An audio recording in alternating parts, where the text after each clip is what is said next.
نحمدہ و نصلی علی رسولہ الکریم، اما بعد، اعوذ باللہ من الشیطان الرجیم، بسم اللہ الرحمن الرحیم۔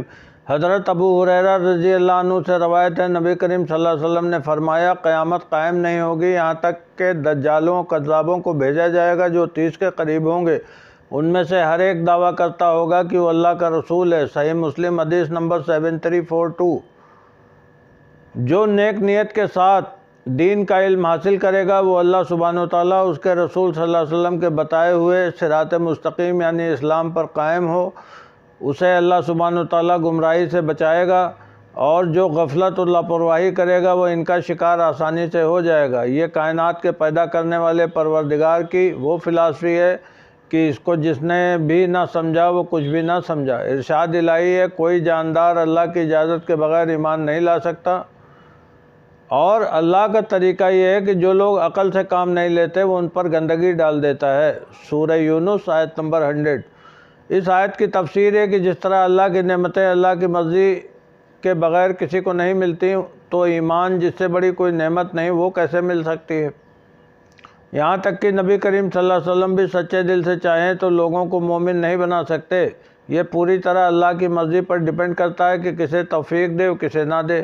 اللہ سبحانہ و تعالیٰ حکمت والے، اصول والے اور انصاف والے ناانصافی نہیں کرتے اور نہ ہی ظلم کرتے۔ بات یہ ہے کہ ان کے ذریعے ہدایت دیا جانا یا گمراہ کر دینا ایک ریئیکشن کے طور پہ ہوتا ہے۔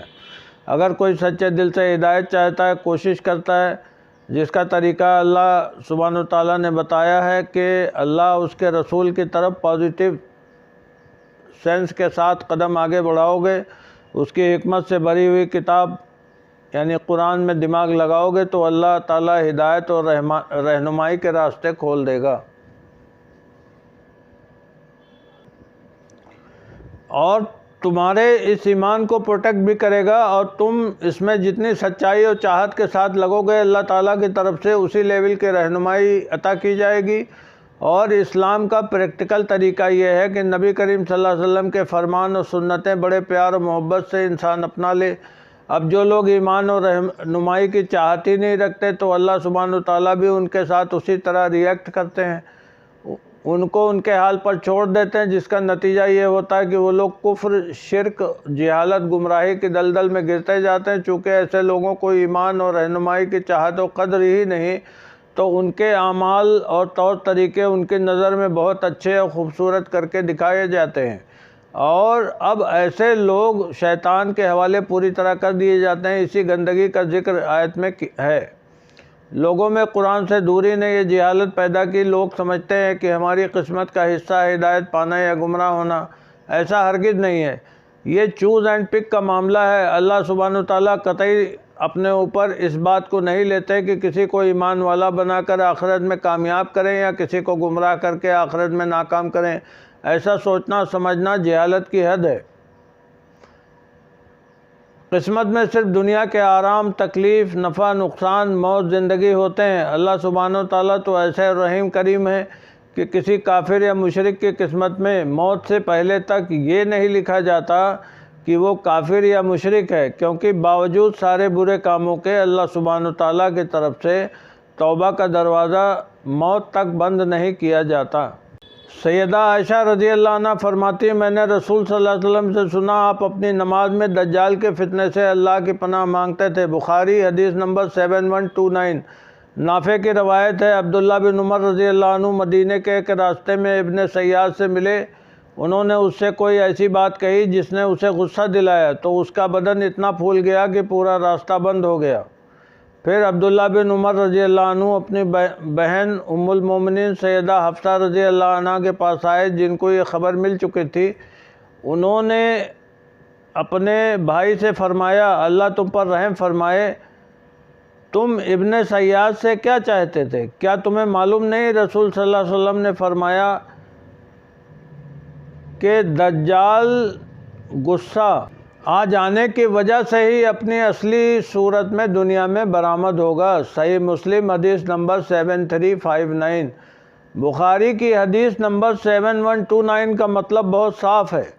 جب اللہ کے رسول صلی اللہ علیہ وسلم دجال کے فتنے سے اللہ کی پناہ مانگتے تو ہم لوگ کس بنیاد پر دجال سے بے خوف ہیں اور غافل ہو کر بنا کسی تیاری کے بیٹھے ہیں۔ صحیح مسلم کی حدیث نمبر 7359 کا مطلب سمجھیے۔ ابن سیاد کے بارے میں صحیح مسلم کی حدیث نمبر 7344 سے لے کر 7355 کل 12 احادیث ہیں۔ نبی کریم صلی اللہ علیہ وسلم مدینہ میں کبھی صحابیوں کے ساتھ اور کبھی اکیلے بھی ابن سیاد سے ملے۔ یہ تھا تو 12-13 سال کا لڑکا جو اپنے کو مسلمان بھی کہتا تھا، مگر اس کا پورا کیریکٹر قطعی طور سے سسپیشس تھا۔ وہ کبھی کچھ کہتا کبھی کچھ۔ زیادہ تر صحابی رضی اللہ عنہ اس کے سپر نیچرل بیہیویئر کی وجہ سے اس کو دجال ہی سمجھتے تھے، اور اس نے نبی کریم صلی اللہ علیہ وسلم کے ساتھ بدتمیزی کی تو سیدنا عمر رضی اللہ عنہ نے نبی صلی اللہ علیہ وسلم سے اس کے قتل کی اجازت طلب کی۔ آپ صلی اللہ علیہ وسلم نے فرمایا، اگر یہ واقعی دجال ہے تو تم اسے قتل نہ کر سکو گے، اگر نہیں ہے تو قتل ناحق کرنا مناسب نہیں ہے۔ اس نے کئی ایسے باتیں بھی کہیں جو آپ صلی اللہ علیہ وسلم کے دل میں تھیں، اور کئی ایسی باتیں بھی کی جو غیب میں چھپی ہوئی تھیں۔ اسی وجہ سے اتفاق رائے سے سبھی صحابی اس کو دجال ہی کہتے اور سمجھتے تھے، اور پوری طرح انکار اس بات سے آپ صلی اللہ علیہ وسلم نے بھی نہیں کیا۔ حدیث نمبر 7359 جو مسلم کی ہے، اس نے نمونہ ابن عمر رضی اللہ عنہ کو دکھا کر دہشت میں ڈال دیا۔ روایتوں میں آیا ہے کہ آگے چل کر اس کی پوری فیملی اچانک مدینہ سے غائب ہو گئی اور کچھ پتہ نہ چلا۔ میری ویڈیو کے پارٹ 2 اور پارٹ 3 میں تمیم داری جو کرسچین سے مسلمان ہوئے تھے اور سمندر کے سفر میں راستہ بھٹک کر کسی ویران آئی لینڈ پر ان کی اچانک دجال سے ملاقات ہوئی، جس کا حال انہوں نے نبی صلی اللہ علیہ وسلم سے بیان کیا۔ بس اتنا سمجھ لیے کہ دجال کا فتنہ آپ صلی اللہ علیہ وسلم کے مطابق اتنا بڑا ہے کہ پوری دنیا کے مسلمانوں کو ایک ایک باریکی جو دجال کے بارے میں حدیثوں میں بیان ہوئی اس کا پتہ بھی ہونا چاہیے، اور اپنے ایمان کو بچانے کی فکر بھی ہونی چاہیے۔ اور افسوس ہے کہ امت اس بارے میں یا تو ٹھیک سے جانتی نہیں ہے، جان کر بھی غافل ہے۔ اللہ رحم کرے۔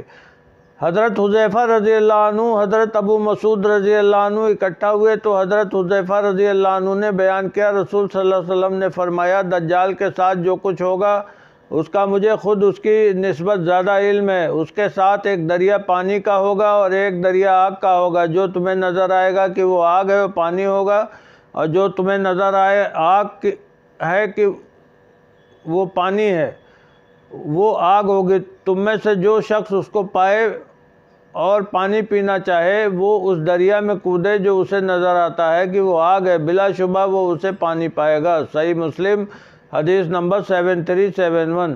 اسی حدیث کا ابو مسعود رضی اللہ عنہ نے کہا، میں نے بھی نبی صلی اللہ علیہ وسلم کو اسی طرح فرماتے سنا تھا۔ صحیح مسلم حدیث نمبر 7370۔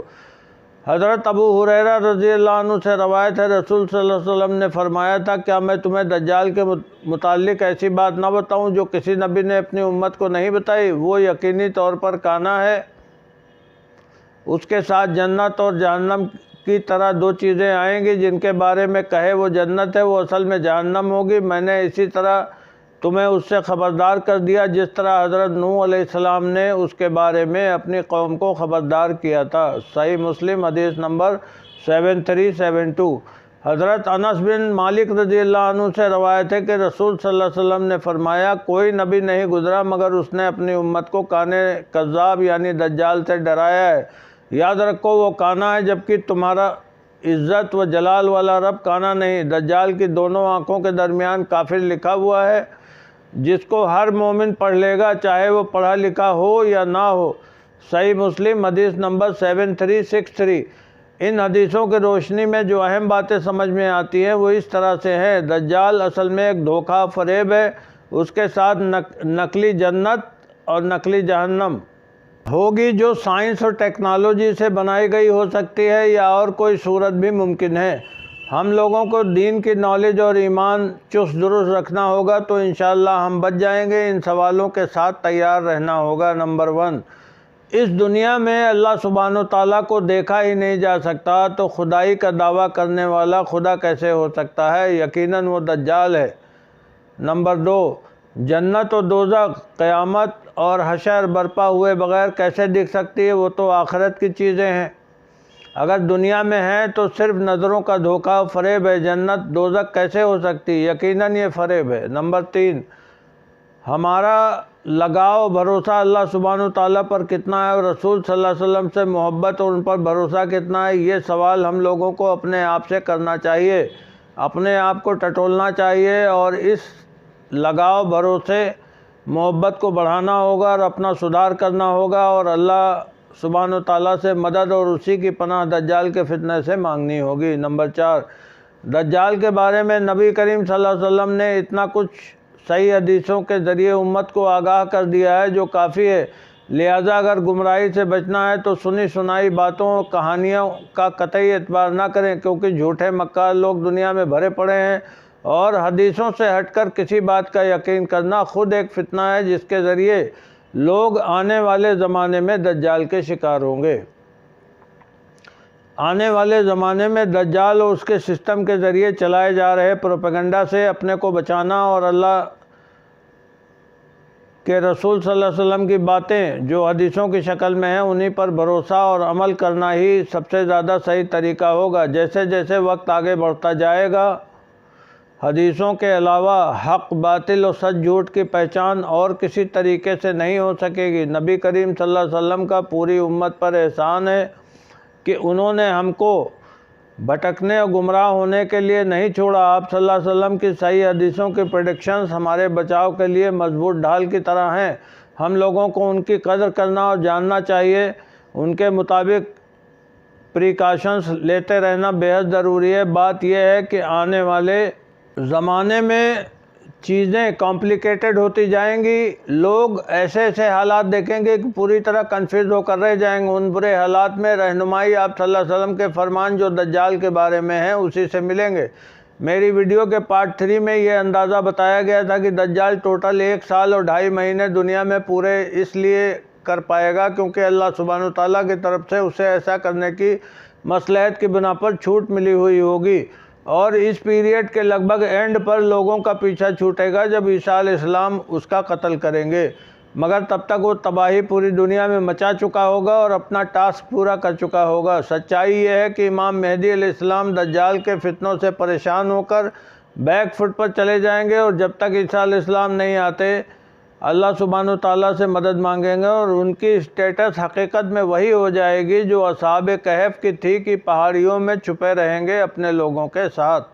ادھر دجال کی تاج پوشی یروشلم میں 3rd ٹیمپل میں یہودی کریں گے۔ جیسے جیسے میری ویڈیو پارٹ 2 میں بیان ہوا کہ 3rd ٹیمپل بنانے سے پہلے مسجد اقصیٰ بھی ڈیمالش ہو چکی ہوگی، آہستہ آہستہ دجال کی امپائر ایکسپینڈ ہوتی جائے گی، لگ بھگ پوری دنیا کی اکانومی دجال ٹیک اوور کر کے لوگوں سے اپنے کو خدا منوانے میں کافی حد تک کامیاب ہو چکا ہوگا۔ ویڈیو کے پارٹ 2 اور پارٹ 3 میں ذکر ہو چکا کہ گریٹر اسرائیل بنانے کے لیے یہودی جنگ آرمیڈگان کے نتیجے میں ایجپٹ میں ڈیزرٹ آف سینا اور ڈیلٹا آف نائلز اور پورا جارڈن، پورا فلسطین، پورا عراق اور سعودی عرب کا میجر پارٹ مکہ مدینہ کو چھوڑ کر یہ سب اپنے قبضے میں لے چکے ہوں گے۔ مکہ اور مدینہ کے بچانے میں سعودی بادشاہوں کا کوئی رول نہ ہوگا، یہ دونوں شہر دجال پر حرام ہیں، لہٰذا یہ اللہ سبحانہ تعالیٰ کے حکم سے ہوگا جہاں فرشتے تعینات ہوں گے۔ ظاہر ہے کہ سعودی بادشاہوں کی عیاشیاں اور منافقت ان کو آنے والے زمانے میں ایسا مٹا دیں گے کہ ان کا کوئی اتا پتہ بھی نہ ہوگا۔ اور یہ بھی جان لیجئے کہ حدیثوں کے مطابق عربوں کا ڈاؤن فال امام مہدی علیہ السلام کے وقت میں ہی ہو چکا ہوگا۔ اللہ سبحانہ تعالیٰ کے کرم سے یہ حرمین شرفین کے متولی بنے تھے۔ آج جو اسلام کے ساتھ یہ منافقت کر رہے ہیں وہ سبھی جانتے ہیں، تفصیل بتانے کی ضرورت نہیں، تو اس ناقدری کی سزا بہت جلد ان کو ملے گی اور عیاشیاں بھول جائیں گے، اپنی جان بچانے کو یہودیوں کے پیروں میں گرے پڑے دکھیں گے۔ دجال اب تک اسٹیبل ہو چکا ہوگا تو مدینہ کا رخ کرے گا۔ ابو بکر رضی اللہ عنہ نے روایت کی، آپ صلی اللہ علیہ وسلم نے فرمایا مدینہ والوں پر دجال کا رعب نہیں پڑے گا۔ اس دن مدینہ کے 7 دروازے ہوں گے، ہر دروازے پر 2 فرشتے پہرا دیتے ہوں گے۔ صحیح بخاری حدیث نمبر 7125 7126۔ اس حدیث کا ایکسپلینیشن کرنٹ اسٹیٹس سے سمجھیے۔ آج کل کے زمانے میں شہروں کے دروازے نہیں ہوتے، اس کی جگہ شہروں کے انٹرنس پوائنٹس ہوتے ہیں۔ آپ حیران ہوں گے آج کی تاریخ میں 7 انٹرنس پوائنٹس ہی ہیں مدینہ کے۔ Number 1 from Jeddah to Medina, from Mecca to Medina, from Rabigh to Medina, from Medina airport to Medina, from Tabuk to Medina, from country side to Medina, from صلاح to Medina. مقام صلاح کا ذکر آگے حدیث میں ہے۔ ابن عمر رضی اللہ عنہ سے روایت ہے، رسول صلی اللہ علیہ وسلم نے فرمایا قریب ہی مسلمانوں کو مدینہ میں محصور کر لیا جائے گا، یعنی گھیر دیا جائے گا۔ ان کی عملداری زیادہ سے زیادہ خیبر کے قریب مقام صلاح تک ہوگی۔ سنن ابو داؤد حدیث نمبر 4250۔ دجال کو فرشتے مدینہ میں گھسنے نہیں دیں گے تو مسجد نبوی سے لگ بھگ 7 کلومیٹر کے دوری پر احد پہاڑ کے پیچھے ایک نمکین پہاڑ ہے جس کا نام جبل حبشی ہے۔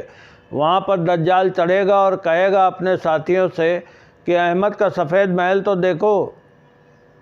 احمد حضور صلی اللہ علیہ وسلم کا نام ہے، ہم لوگ کو درود شریف پڑھ لینا چاہیے۔ اللہم صلی علی محمد وعلی آل محمد کما صلیت علی ابراہیم وعلی آل ابراہیم انک حمید مجید۔ تو یہ نبی پاک صلی اللہ علیہ وسلم کا وہ نام ہے جو سورہ صافات آیت نمبر 6 میں سیدنا عیسیٰ علیہ السلام نے بیان کیا۔ یہ کتنے حیرت کی بات ہے کہ آپ صلی اللہ علیہ وسلم کے زمانے میں مٹی گھاس پھوس کی بنی ہوئی مسجد نبوی آنے والے زمانے میں اتنی شاندار اور وائٹ ہاؤس دکھے گی۔ یہ آپ صلی اللہ علیہ وسلم نے اس زمانے میں پریڈکٹ کر دیا کہ دجال اس کے بارے میں کیا کہے گا۔ ایک بے حد ضروری بات جان لیجئے کہ جبل حبشی پہاڑ پر سعودی گورنمنٹ نے ایک شاندار محل کنگڈم پیلیس کئی سال پہلے بنوا دیا ہے، جسے وہاں کے دیندار لوگ دجال پیلیس کہتے ہیں۔ یہ کافی بڑا ہے، یوں سمجھیے کہ چھوٹا موٹا شہر ہے۔ لگ بھگ 5000 کی فوجی چھاونی اس میں بن سکتی ہے اور ساری فیسلٹیز موجود ہیں۔ فی الحال یہ ویران پڑا ہے، کوئی نہیں رہتا۔ اس محل کو جو راستہ جاتا ہے وہ پوری طرح سیکورڈ اور ریسٹرکٹڈ ہے، بیریکیٹنگ لگا دی گئی ہے، کوئی جا نہیں سکتا۔ نبی کریم صلی اللہ علیہ وسلم کی حدیث کے مطابق یہ ٹھیک وہی جگہ ہے جہاں دجال ٹھہرے گا، کیونکہ مدینہ میں داخل نہیں ہو سکے گا۔ سعودی عرب کے جو بھی تقوی پرہیزگاری والے علماء تھے انہوں نے اس پر سخت اعتراض کیا تھا، مگر سعودی گورنمنٹ جو اب یہودیوں کے اشاروں پر کام کرتی ہے ان کی ایک نہ سنی، اور یہ سو کال سعودی بادشاہ یہودیوں سے کندھا ملا کر دجال کا انتظار کر رہے ہیں۔ ابھی تبوک کے پاس ایک بہت عالی شان شہر بن رہا ہے، نیوم سٹی، جس کے مالک یہودی ہوں گے۔ وہاں نہ اسلامی قانون چلے گا، نہ محمد بن سلمان کے قانون چلیں گے۔ یہ پیورلی یہودیوں کا ہائی ٹیک سٹی ہے جو دجال کے ویلکم میں بن رہا ہے۔ اصل میں محمد بن سلمان جسے ویژن 2023 کہتا ہے، وہ دراصل ویژن دجال ہے، جسے سعودی کے حرام خور سرکاری مفتی اور علماء نہیں بتائیں گے۔ جو محمد بن سلمان کے پتے چاٹنے والے غلام ہیں اور جو حق پرست علماء تھے وہ یا تو قتل کیے گئے یا جیلوں میں بند ہیں۔ یہ ہے اصل تصویر سعودی عرب کی جو اس وقت ہے۔ حضرت انس بن مالک رضی اللہ عنہ سے روایت ہے، آپ صلی اللہ علیہ وسلم نے فرمایا مکہ اور مدینہ کے علاوہ کوئی شہر نہیں مگر دجال اسے روندے گا۔ ان 2 شہروں کے راستوں میں سے ہر راستے پر فرشتے سب باندھے ہوئے پہرا دیتے ہوں گے۔ پھر وہ ایک شوریلی زمین میں اترے گا، اس وقت مدینہ 3 بار زلزلے سے لرزے گا اور ہر کافر اور منافق اس میں سے یعنی مدینہ سے نکل کر اس کے یعنی دجال کے پاس چلا جائے گا۔ صحیح مسلم حدیث نمبر 7390۔ حضرت ابو ہریرہ رضی اللہ عنہ سے روایت ہے، آپ صلی اللہ علیہ وسلم نے فرمایا مشرق کی جانب سے مسیح دجال آئے گا، اس کا ارادہ مدینے میں داخلے کا ہوگا، جس میں ناکام ہو کر احد پہاڑ کے پیچھے اترے گا۔ پھر فرشتے اس کا رخ شام یعنی سیریا کی طرف پھیر دیں گے اور وہیں وہ ہلاک ہو جائے گا۔ صحیح مسلم حدیث نمبر 3351۔ حضرت نواس بن سمعان رضی اللہ عنہ نے بہت لمبی حدیث روایت کی جس میں ایک بڑی اہم بات ملتی ہے۔ رسول صلی اللہ علیہ وسلم نے فرمایا تم میں سے جو اسے یعنی دجال کو پائے اس کے سامنے سورہ کہف کی شروع کی آیات پڑھے۔ وہ عراق و شام سیریا کے درمیان ایک راستے سے نکل کر آئے گا، وہ دائیں طرف بھی تباہی مچانے والا ہوگا اور بائیں طرف بھی۔ اللہ کے بندو تم ثابت قدم رہنا۔ یہ حدیث ہے صحیح مسلم کی جس کا نمبر ہے 7373 اور یہ اس کا پارٹ ہے۔ دجال کا کوریلیشن سورہ کہف سے بہت زیادہ ہے، اور صحیح بات یہ ہے کہ جس طرح اصحاب کہف نے اپنا ایمان اور اپنی جان بچانے کے لیے پہاڑوں میں چھپ کر پناہ لی تھی، ٹھیک وہی طریقہ اس وقت ہمارا بھی ہونا چاہیے۔ اللہ سبحانہ و تعالیٰ سے دعا ہے کہ رسول صلی اللہ علیہ وسلم کے فرمان کے مطابق ہم لوگوں کو ثابت قدم رکھے، اور اس کے لیے ہمیں ابھی سے اپنے ایمان اور اللہ سبحانہ و تعالیٰ سے تعلق بڑھانے کی فکر اور کوشش کرتے رہنا چاہیے۔ اللہ مدد فرمائے، آمین یا رب العالمین۔ سبحان ربک رب العزت عما یصفون وسلام علی المرسلین والحمد للہ رب العالمین۔